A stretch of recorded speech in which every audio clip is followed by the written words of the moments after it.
Hey everybody, Matt Barton here with this week's Broker Minute or Two, and today I wanted to address a problem. It's called creativity. I'm joking, of course, but it's kind of not a joke in this particular situation. We all know that the market has shifted over the past year and a half. The market's always shifting, and we have to be flexible and learn how to operate within the context of what the market's doing and maybe learn how to restructure some deals and do some things. And we always want to enable that. We want to help facilitate that within reason. What I have experienced over the past little while is multiple instances, and I mean that multiple instances of agents essentially deferring the brokerage's commission being paid. Now, listen, if there's the right circumstance, and it's going to be very rare, and you work through a broker first, there might be a situation where we entertain this. But as a general rule, we don't defer our commissions, right? And here's why. Let me bring up the ERS as an example. So this is the exclusive right to sell agreement, right? Section 2 is the governing paragraph for what we're talking about today. And it's really kind of an if-then. The if is in orange, right? If during the listing period, the company, the agent, they locate a party who's ready, willing, and able to buy, lease, exchange at the list price or any other price that the seller agrees to in writing. Then the next orange section, then the seller agrees to the following. They agree to pay the company a brokerage fee in the amount of X dollars and X percent. By the way, those two things combined are a fee. I'm tired of seeing title companies break that out and say, oh, well, the dollar fee must be a transaction fee. The transaction fee doesn't exist in the wording of this document. I've covered that before. Anyway, the seller has agreed. If we hit the if, then they're responsible for the then. And the then is they're going to pay. And then the question is, when do they pay? Now, listen, I highlighted this section in orange because I know somebody's going to say, well, let's agree to in writing. Well, that's what I'm talking about. If you talk to your broker and we come to some other arrangement because there's a compelling reason why before the deal is inked, then that might apply. But in most cases, it won't. So surrendering that, then the brokerage fee shall be due and payable from the seller's what? Their proceeds. Why? Why from the seller's proceeds? Well, this should be obvious, but I'm gonna make it very plain. It's called a stick, right? In the world, there's sticks and there's carrots, and then sometimes there's nothing. Well, the time for us to collect on our contract, when we still have leverage, is at closing, right? The settlement statements in normal situations say, great, here's how much the buyer's going to pay, here's how much the seller's fees are, closing fees, title insurance policy, fees to the brokerage for the work that's been done on their behalf, and then the net proceeds, whatever's left, goes through to the seller.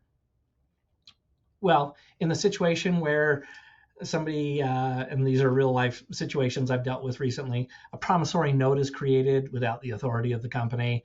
When schedules of payment well after closing on a seller finance are agreed to, here's the problem with that. And if you don't deal with this every day, you might not see it. After we close, there's no leverage. There is no commission police to go chase this down. And if we agree to those things, then we become essentially a collection company. And that's not really our forte. We're not set up for that. I've had this discussion with some agents on things related to this. And I'm like, so what happens if this goes sideways? What do we do? And the response, some version of it will come back and say, oh, well, we take them to court. I'm like, who's we? See, because you as an agent, as a 1099, you don't have legal standing. You can't actually pursue things legally. Only the company can. And I know this might be a surprise. I'm being sarcastic. I apologize. The vast majority of the commissions go to the agents. A small portion goes to the company. And out of that, then we're supposed to then incur the legal costs to go pursue a commission and then give the lion's share back to the agent. Now, listen, we want the agents to be paid, but it becomes a very bad business model for us to, even in a few instances, to go have to chase commissions. So what does it all mean? I just want to state this so everybody's aware. This is what accounting's has been instructed the policy is. If for some reason you did do this, and this would be explained to you by your broker if you came and said, I have a special circumstance, And if we decided to do this and delay payment, most of the time there's some portion of the payment up front, and then the remainder comes later when certain hurdles have been jumped. We will take the company's portion out of the amount that has been paid for the total amount of commissions, right? And when the rest of the commissions come in, then you will be paid out. But it's not fair for us to take the risk for what, when we put our name on a contract. When I say that, I mean the company. We're now in the risk game. If something goes sideways, we get called into a lawsuit. How do I know this? From experience. And it gets pretty dang expensive, time consuming, anxiety driven. And so, if an agent is so compelled that we have to do this, then we will, if we surrender that it's a situation that merits it, we'll do that. But the company is going to get its dollars out of the initial payments that are paid.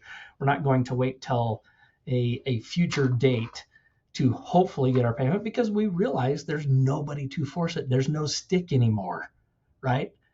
And we do not have the resources to go file lawsuit after lawsuit after lawsuit to chase commissions. So I just say that. Most of you, this is not going to apply to, because most situations we don't. But if you find yourself in that realm when somebody's getting creative and they talk about delaying commissions, doing a promissory note, or anything like that, please reach out to me or your broker so that we can hopefully provide an alternate solution. Or if we go forward in this, everybody goes in with eyes wide open. You guys are great. Keep doing the business that you are doing. We're actually having great production within the company at a time when a lot of agents at our peer companies are not doing so well. So that's a testament to how hard you guys work, and that you really do understand this is a moment in time of opportunity to grow your business. So keep up the good work, and we will talk soon.